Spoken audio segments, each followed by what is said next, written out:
तो जो सबसे पहले जो मियोसिस होता है तो oh my God, 1 second. Meiosis में क्रोमोसोम नंबर हाफ होता है, मतलब अगर 2n है और उसको n बनाना है तब हम करेंगे मियोसिस। और मियोसिस दो स्टेप में होता है। पहला होता है रिडक्शनल, जिसमें वाकई में 2n से n होता है, और दूसरा होता है इक्वेशनल। इक्वेशनल में n से n होता है। तभी बोलते हैं मियोसिस में 1 से 4 सेल बनते हैं। जब जब एक सेल होता है वो 2 सेल में बनेगा, तो 2n से ये n पहले ही में हो जाता है मियोसिस 1 में। और जब मियोसिस 2 होता है तो ये 2n और बन जाता है, मतलब 1 से 4। तो मियोसिस में क्रोमोसोम नंबर हाफ हो जाते हैं, आधे। Special kind of cell division है मियोसिस। मियोसिस अगर नहीं होता तो हमारे बॉडी में कभी हैप्लॉइड सेल बनता ही नहीं, क्योंकि हमारा बॉडी डिप्लॉइड है। मतलब डिप्लॉइड सेल टिश्यू से बना है, रिप्रोडक्टिव ऑर्गन में है हैप्लॉइड सेल, वो भी हैप्लॉइड बनते हैं मियोसिस से ही। Ensure production of haploid phase in organism जो कि सेक्सुअल है। फर्टिलाइजेशन अगर होगा तो फर्टिलाइजेशन में 2n मिल के 2n बनाएंगे। फॉर एग्जांपल एक स्पर्म और एक ओवा मिल के जाइगोट बनाएगा। तो जब जाइगोट बनाएगा तो इसमें डिप्लॉइड फेज रीस्टोर होगा, ओके। और मियोसिस में डिप्लॉइड फेज चला जाता है। Haploid daughter cell formed, haploid मतलब n। प्लांट और एनिमल सेल में मियोसिस होती है कब? गैमेटोजेनेसिस के दौरान, जब उनको गैमेट बनाने होते हैं, यानी मेल में स्पर्म फीमेल में ओवा। ह्यूमन का ले रहे हैं, अच्छा समझ में आएगा। हैप्लॉइड गैमेट्स बनते हैं गैमेटोजेनेसिस से। मियोसिस में 2 सीक्वेंशियल साइकिल होते हैं न्यूक्लियर और सेल डिवीजन का, जिसको मियोसिस 1 मियोसिस 2 बोलते हैं। पहले न्यूक्लियस डिवाइड करेगा, अगर 2n से n, जब n हो जाएगा तो सेल भी वापस डिवाइड कर जाएगा, ओके। तो 2 सीक्वेंशियल साइकिल होते हैं, जिसमें न्यूक्लियर डिवीजन भी होता है और सेल डिवीजन भी। मियोसिस में केवल एक ही बार डीएनए रेप्लिकेशन होता है, single cycle of DNA replication, वो भी कब? एस फेज में। एस फेज में, जैसे G1 के बाद एस के बाद G2, तो एस फेज में ही डीएनए रेप्लिकेट करता है। क्योंकि एक्चुअली में हमको 2n से n बनाना है, तो डीएनए को रेप्लिकेट एक बार करेंगे, फिर उसको डिवाइड करेंगे, अगर ऐसा है तो, ओके। एस फेज में डीएनए रेप्लिकेट करता है। और क्या लिखा है? Parental chromosome have replicated to produce identical sister chromatid. Sister chromatid किसको बोल रहा है? ये वाला जो क्रोमेटिड है, ये दोनों, ये वाला, ये वाला, ये आपस में सिस्टर क्रोमेटिड है। तो जो पेरेंटल क्रोमोजोम है, फॉर एग्जांपल ऐसे क्रोमोजोम है, ये रेप्लिकेट करके 2 सिस्टर क्रोमेटिड बना लेगा। मियोसिस में पेयरिंग होती है होमोलोगस क्रोमोजोम्स की। होमोलोगस क्रोमोजोम ये आगे देखेंगे। ऐसे अगर ये है, इसके आइडेंटिकल भी, ये एक क्रोमोजोम, इसकी पेयरिंग करा दो, मतलब कुछ जेनेटिक मटेरियल इसके साथ फ्यूज करा दो, मतलब इसका मटेरियल इस पे, इसका मटेरियल इस पे, कुछ कुछ। The production of offspring by sexual reproduction होता है, जिसमें 2 गैमेट इन्वॉल्व होते हैं और हैप्लॉइड सेट ऑफ क्रोमोजोम होते हैं। गैमेट्स फॉर्म्ड होते हैं डिप्लॉइड सेल से, जो कि स्पेशल डिप्लॉइड सेल, हर सेल से नहीं, तुम्हारे हाथ के सेल से गैमेट नहीं फॉर्म हो जाएंगे, वो जो रिप्रोडक्टिव सेल है, स्टेम सेल, उससे। और this specialised kind of cell division that reduce the chromosome number by half results in the production of haploid daughter cell, okay. और इसको मियोसिस बोलते हैं। मियोसिस में ही हाफ हो जाता है। मियोसिस इंश्योर करता है production of haploid phase in the life cycle of sexually reproducing organism. हम सेक्सुअली रिप्रोड्यूसिंग ऑर्गेनिज्म है, हमारे में अगर मियोसिस नहीं होता तो हैप्लॉइड सेल्स नहीं बनते। Whereas fertilisation restore the diploid phase. एक बार हैप्लॉइड बन गए तो डिप्लॉइड वापस वैसे भी तो बनना पड़ेगा, तो यहाँ पे फ्यूजन करा दो, और फ्यूजन को ही फर्टिलाइजेशन बोलते हैं। We came across meiosis during gametogenesis होता है। पहला पॉइंट, मियोसिस में 2 सीक्वेंशियल साइकिल होते हैं, न्यूक्लियर डिवीजन फिर सेल डिवीजन। ये आगे देखेंगे यार, ये सब देखेंगे ना, तो एक बार पहले न्यूक्लियस डिवाइड करेगा, फिर एक बार सेल डिवाइड करेगा, मतलब दिखा दूंगा मैं।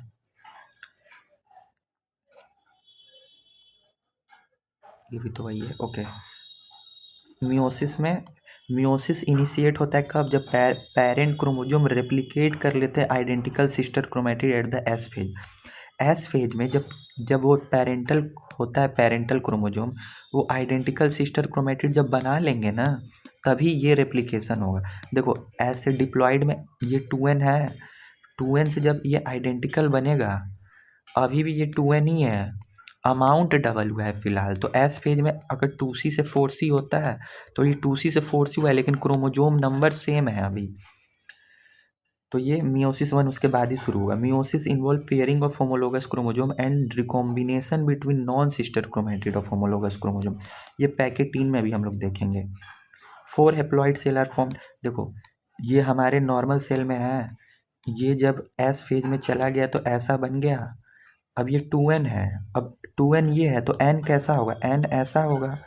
तो ये 4 है, 1 2 3 4, एक्चुअल में 2 ही है, मतलब एक्चुअल में ये 2n है, लेकिन जब टूटेगा ना तो ये एक एक सेल में, ये एक एक सेल में, फिर एक ऐसे एक सेल में, एक ऐसे एक सेल में, एक ऐसे एक सेल में, तो यही 4 बार हो जाएगा तो 4 सेल में 4 हैप्लॉइड बन जाएंगे।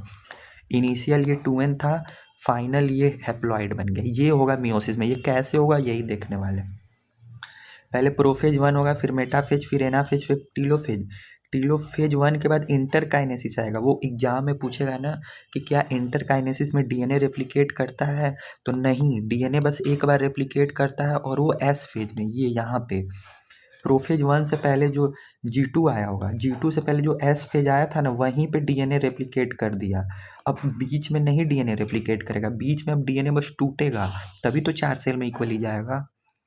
प्रोफेज 1, मेटाफेज 2, एनाफेज 2, टीलोफेज 2, फिर इसके बाद साइटोकाइनेसिस हो जाएगी। और यहाँ पे जो एक सेल था वो यहाँ पे टीलोफेज 1 के बाद 2 सेल, फिर ये 2 सेल इधर जाएगा तो 4 सेल इधर फॉर्म हो जाएगा। ये 2n था, ये 2nn होंगे और ये 4nn होंगे।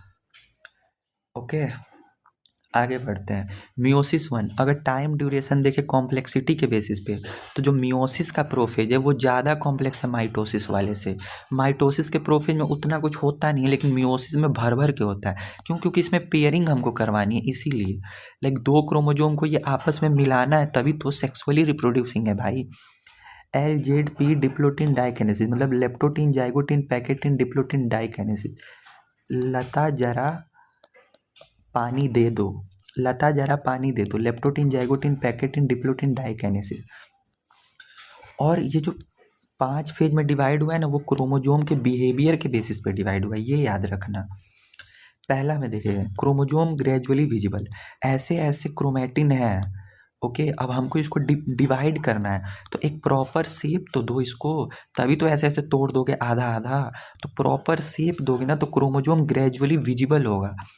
प्रोफेज में क्रोमोजोम थोड़ा थोड़ा दिखेगा, लेकिन जाइगोटिन में वो पूरा दिखने लगेगा, मतलब पूरा अच्छे से वो क्रोमेटिन से क्रोमोजोम में कन्वर्ट हो चुका होगा। और चूंकि ये ग्रेजुअली विजिबल है, ग्रेजुअल, धीरे धीरे हो रहा है, तो L for leptotene, L for light microscope, यानी लेप्टोटिन लाइट माइक्रोस्कोप में आपको दिख जाएगा। Compaction of chromosome occur, chromosome compact होने लगेगा, मतलब ऐसे विजिबल होने लगेगा। मतलब पूरे लेप्टोटीन स्टेज में बस क्रोमोजोम फॉर्म ही होगा यही, और क्रोमोजोम फॉर्म होगा L for leptotene, L for light microscope. अब जाइगोटीन में क्रोमोजोम पेयरिंग होने लगेगी, जिसको साइनेप्सिस कहते हैं। क्रोमोजोम अगर 2 ऐसे ऐसे है तो क्रोमोजोम ये पेयरिंग होने लगेगी, मतलब क्रोमोजोम पेयरिंग होगी, जिसको साइनेप्सिस बोलेंगे। और इसमें एक साइनेप्टोनिमल कॉम्प्लेक्स भी आ जाएगा। कॉम्प्लेक्स यानी वो ग्लू है, यहाँ बीच में साइनेप्टोनिमल कॉम्प्लेक्स आ जाएगा, जो 2 क्रोमोजोम को ज्वाइन करके रखेगा। पेयर्ड क्रोमोजोम को होमोलोगस क्रोमोजोम बोलते हैं। होमोलोगस का मतलब एक ही सेम टाइप, मतलब ये 2 क्रोमोजोम है वो होमोलोगस है। अब तुम बोलो क्या ये इससे होमोलोगस है, तो नहीं है। ये दोनों आपस में होमोलोगस है, पर ये दोनों आपस में नहीं है। तो जो एक जैसे क्रोमोजोम होंगे, जिसको होमोलोगस बोल रहा है, उसकी पेयरिंग होगी। पेयर्ड क्रोमोजोम को होमोलोगस क्रोमोजोम बोल रहे हैं। और चूंकि जाइगोटीन है, देखो जेड लिख रहे हो, तो जेड को एस, एस से साइनेप्सिस, एस से साइनेप्टोनिमल कॉम्प्लेक्स। और चूंकि कॉम्प्लेक्स है तो भाई कॉम्प्लेक्स चीज़ें तुम लाइट माइक्रोस्कोप में कैसे देख लोगे? कॉम्प्लेक्स के लिए तुमको इलेक्ट्रॉन वाला ज़रूरत लगेगा। इलेक्ट्रॉन ज़्यादा एडवांस है ना, लाइट में उतना नहीं है, तो लाइट बस एल में आएगा और एल लेप्टोटीन में। लेकिन जाइगोटीन में ये जेड तो एस, जेड जैसे लिखते हैं वैसे ही एस लिखते हैं, तो S for synapsis, S for synaptonemal complex, और कॉम्प्लेक्स आ गया तो इलेक्ट्रॉन माइक्रोस्कोप में दिखेगा। तो इलेक्ट्रॉन माइक्रोस्कोप में ये दिखेगा आपको साइनेप्टोनिमल कॉम्प्लेक्स। क्रोमोजोम की साइनेप्सिस होगी, साइनेप्सिस मतलब ज्वाइनिंग। ये ऐसे है, इनके बीच में ग्लू आ जाएगा, ग्लू आ जाएगा तो ये दोनों पास पास आ जाएंगे, पास पास आ जाएंगे तो इनका जो पूंछ है ना, पूंछ मतलब ये जो क्रोमेटिड है, ये जेनेटिक मटेरियल एक्सचेंज कर लेंगे, लेकिन ये थर्ड वाले में होगा, अभी मैं बताऊंगा। अब चूंकि क्रोमोजोम पूरी तरह से दिख गया भाई, यहाँ पे शुरू हुआ था दिखना, लाइट में दिखा, यहाँ पे पूरे अच्छे से दिख गया, तो उसके लिए हम इसको बाईवैलेंट बोल रहे हैं। बाईवैलेंट किसके बेसिस पे? क्रोमोजोम के बेसिस पे। बाई मतलब दो, तो क्रोमोजोम कितना है यहाँ पे? क्रोमोजोम दो है, सॉरी फॉर माई राइटिंग। तो दो क्रोमोजोम है, 1 2, तो बाईवैलेंट। लेकिन सिस्टर क्रोमेटिड कितना है? ये 1, ये 2, ये 3, ये 4। सिस्टर क्रोमेटिड 4 है, तो इसको टेट्राड बोला जा रहा है। तो बाईवैलेंट और टेट्राड जाइगोटिन में फॉर्म होगा, मतलब सेकेंड वाले में। लेकिन दिखेगा कब तुमको? दिखेगा तुमको थर्ड वाले स्टेज में, जो कि पैकेटीन है, विजिबल इन पैकेटीन। और बाईवैलेंट और टेट्राड फॉर्म कैसे होगा? Pair of synapsed homologous chromosome. भाई ये जो साइनेप्सिस बीच में है तभी तो ये फॉर्म हुआ, नहीं तो ये नहीं रहता बीच में साइनेप्टोनिमल कॉम्प्लेक्स। तो ये कहाँ से फॉर्म होते भाई? डन है। अच्छा, पैकेटीन में देखते हैं। पैकेटीन में सारे के सारे क्रोमेटिड और बाईवैलेंट एंड टेट्राड विजिबल होंगे, यहीं पे देखा था। बाईवैलेंट और टेट्राड जाइगोटिन में बनेगा, सेकंड वाले में बनेगा, विजिबल थर्ड वाले में होगा। क्यों विजिबल होगा बताएं? देखो, पैकेटीन में C, C for crossing over, crossing over होगा भाई। क्रॉसिंग ओवर मतलब सेकेंड वाले स्टेज में ये दोनों पास पास आए थे, एक कॉम्प्लेक्स आया था जो इन लोग को जोड़ा था। लेकिन थर्ड वाले में ये जो इसका पूंछ है ना, ऐसे ये पूंछ इस पे लिपटेगा, ये लिपटा लिपटी करेंगे, अपना जेनेटिक इसको, इसका जेनेटिक मटेरियल इसको, आपस में ट्रांसफॉर्म करेंगे। तो ऑल फोर क्रोमेटिड और बाईवैलेंट एंड बाईवैलेंट विजिबल होंगे। विजिबल तभी ना होंगे जब, अगर विजिबल होंगे ही नहीं तो भाई ये आपस में पेयरिंग करेंगे कैसे? तो ऐसे याद रखो, जिस स्टेज में पेयरिंग होगी, सॉरी जिस स्टेज में क्रॉसिंग ओवर होगा, उसी में ये दोनों दिखेंगे एकदम क्लियरली, लेकिन फॉर्म उससे एक स्टेज पहले में ही हो जाएंगे। Okay, clearly appear as tetrad. Crossing over होगा, कैसे याद रखेंगे? C for crossing, C for pachytene, ये C. Crossing over non sister chromatid में होगा। नॉन सिस्टर मतलब ये वाले, ये दोनों आपस में सिस्टर, ये दोनों आपस में सिस्टर, लेकिन ये दोनों आपस में नॉन सिस्टर। तो ये दोनों पास आएंगे, पास आएंगे तो क्या होगा मैं बता रहा हूँ। पास आएंगे तो ऐसे, ये एक दूसरे पे ओवरलैप किए, ओवरलैप किए, एक्स शेप का स्ट्रक्चर देखो बन रहा है। ये भी याद रखना। जेनेटिक मटेरियल का एक्सचेंज होगा होमोलोगस, मतलब एक जैसे क्रोमोसोम के बीच में, एक जैसे क्रोमोसोम ही आपस में करेंगे। अब देखो क्रॉसिंग ओवर हो रहा है भाई, रिकम्बाइन कर रहे हैं, तो रिकम्बाइन करेंगे तो इंजाइम लगेगा। कौन सा इंजाइम? रिकॉम्बिनेज इंजाइम यहाँ पे यूज होगा। At the end of pachytene chromosome linked at the site of crossing over. Crossing over का जो साइट होगा वहाँ पे तुमको पैकेटीन के एंड में ये दोनों आपस में जो साइट होगा इन लोगों का, जहाँ पे इन लोगों को ज्वाइंट होगा, वहाँ पे तुमको ये जोड़े हुए दिखेंगे। अब और यहाँ पे भी बीच में साइनेप्टोनिमल कॉम्प्लेक्स है। अब हम आएंगे फोर्थ वाले स्टेज में, जिसको डिप्लोटीन बोलते हैं। डिप्लोटीन से dissolve, D for diplotene, D for dissolve. तो क्या डिजॉल्व होगा? जो ग्लू था, जो कॉम्प्लेक्स था, जो इन दोनों को एक साथ जोड़े हुए था बीच में, तो ये अब डिजॉल्व होना शुरू हो गया। Dissolution of synaptonemal complex begin. और यहाँ पे एक्स शेप चैसमाटा बनेगा। देखो, ये क्रोमोजोम 1, वही क्रोमोजोम 2, तो ये जो एक्स शेप बन रहा है ना, इसी को बोल रहा है कि एक्स शेप्ड चैसमाटा फॉर्म। और ये ऊ साइट में है। ऊ साइट मतलब जो फीमेल होती हैं, तो फीमेल का तो एम्ब्रियोनिक पे ही शुरू हो जाता है, यहाँ तक आके वो मतलब फंसा रहता है। इसके आगे वाला पार्ट, जब फीमेल 12 to 16 एज की हो जाएंगी तो डिप्लोटीन से गाड़ी आगे बढ़ेगी। और एक बार और अरेस्ट रहता है, वो कब? वो जब स्पर्म की एंट्री होगी तब, मतलब 12th human reproduction. Dissolution of synaptonemal complex begin होगा।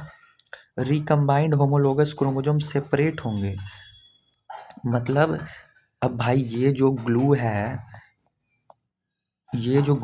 डिजॉल्व होगा, तो ये जो रिकॉम्बाइंड क्रोमोजोम है वो अलग होंगे। कितना ही अलग होंगे, जैसे ऐसे है तो इतना दूर मान लो चले गए, लेकिन ये वाला पार्ट तो अभी भी अटैच है। ये जो एक्स शेप का स्ट्रक्चर है, जिसको चैसमाटा बोला जा रहा है। डिजोल्यूशन ऑफ साइनेप्टोनिमल कॉम्प्लेक्स होगा, रिकॉम्बाइंड होमोलोगस क्रोमोजोम सेपरेशन की टेंडेंसी आ जाएगी, लेकिन एक जगह पे टेंडेंसी नहीं आएगी जहाँ पे वो क्रॉसिंग ओवर उनका हुआ है। मतलब ये पूरे ऊपर से तो ये हट जाएंगे, लेकिन जो क्रॉसिंग ओवर हुआ है यहाँ पे अभी नहीं आएगा, यहाँ पे लास्ट वाले में आएगा फिफ्थ में, जो कि डाइकाइनेसिस है। Okay. Diakinesis mark by chiasmata terminalisation, वो जो एक्स शेप का स्ट्रक्चर बना था उसी को चायस्माटा बोल रहे हैं, क्रॉसिंग ओवर वाला। और इसके बाद मेटाफेज में जाएंगे, ट्रांजिशन टू मेटाफेज। और डाइकाइनेसिस के एंड तक न्यूक्लियोलस न्यूक्लियर मेम्ब्रेन वापस ख़त्म हो जाएंगे अब, क्योंकि अब सबको अब ऐसे हो गया ना, ऐसे हो गया, और ये ऐसे ऐसे है, यहाँ पे थोड़ा सा अटैच है। चायस्माटा अब धीरे धीरे एंड पॉइंट पे आ रहा है। अब मेटाफेज 2 में ये एक तरफ जाएंगे तो ऊपर से एक धागा आएगा, इधर को काइनेटोकोर पे पकड़ेगा, इसको इस वाले काइनेटोकोर पे पकड़ेगा और खींचेगा। खींचेगा तो ये वाला अलग हो जाएंगे, जो क्रॉसिंग ओवर हुआ है ना यहाँ पे, ये मेटाफेज में मतलब एनाफेज में अलग हो जाएंगे, मेटाफेज में तो लाइन पे आएंगे। तो न्यूक्लियोलस न्यूक्लियर मेम्ब्रेन का काम है ही नहीं यहाँ पे, तो उसको हटा दो। Chromosome fully elongate, I think ये लिखा है ना, हाँ नहीं, फुल्ली, अरे इलोंगेट नहीं लिखा है, क्रोमोजोम फुल्ली कंडेंस, यहाँ पे कंडेंस लिखा है जो कि छुप गया है। म्योटिक स्पिंडल असेंबल हो जाएंगे, क्योंकि इसके बाद अब इसको मेटाफेज 2 में जाना है। मेटाफेज 2 में यहाँ पे स्पिंडल फाइबर पूरा आ जाना चाहिए भाई, मतलब ऐसे क्रोमोजोम है। मैं मेटाफेजिक प्लेट बना रहा हूँ, ऐसे दो दो। तो तो यहाँ पे तुमको ये फिफ्थ स्टेज है डायकाइनेसिस, इसके बाद मेटाफेज 2 में जाएगा। तो मेटाफेज 2 में जब जाएगा तो लिखा ना transition to metaphase, mark by chiasmata terminalisation, यानी एंड पे पहुँच जाएगा, एकदम एंड वाले पॉइंट पे। क्रोमोजोम फुल्ली कंडेंस हो जाएंगे, मतलब क्रोमोजोम तुमको वापस पूरी ऐसे दिखने लगेंगे, अब तो कोई शक है ही नहीं। ये मियोटिक स्पिंडल असेंबल हो जाएगा यहाँ से। न्यूक्लियर अब यहाँ पे तुमको न्यूक्लियर मेम्ब्रेन आ जाए क्रोमोजोम के चारों तरफ, तो ये ज्वाइन नहीं हो पाएगा ना, तो इसलिए न्यूक्लियर मेम्ब्रेन को हटाओ। अब है आई थिंक, कहाँ गया, अब मेटाफेज 1 ही है इसके बाद। मेटाफेज 1 है, लेकिन एनसीईआरटी रीड करेंगे। Prophase of the first meiotic division is typically longer and more complex when compare to prophase of mitosis, ये वाला पॉइंट। टाइम ड्यूरेशन अगर कॉम्प्लेक्सिटी का बात करें तो मियोसिस का प्रोफेज ज़्यादा कॉम्प्लेक्स है माइटोसिस से। इट हैज़ बीन फर्दर सब डिवाइडेड इंटू 5 फेज, किसके बेसिस पे, क्रोमोजोमल बिहेवियर के बेसिस पे। क्रोमोजोम का कैसा नेचर है, कैसा बिहेवियर है, किसी में वो दिखेगा, किसी में नहीं दिखेगा, किसी में क्रॉसिंग ओवर होगा, किसी में एक्स शेप स्ट्रक्चर बनेगा।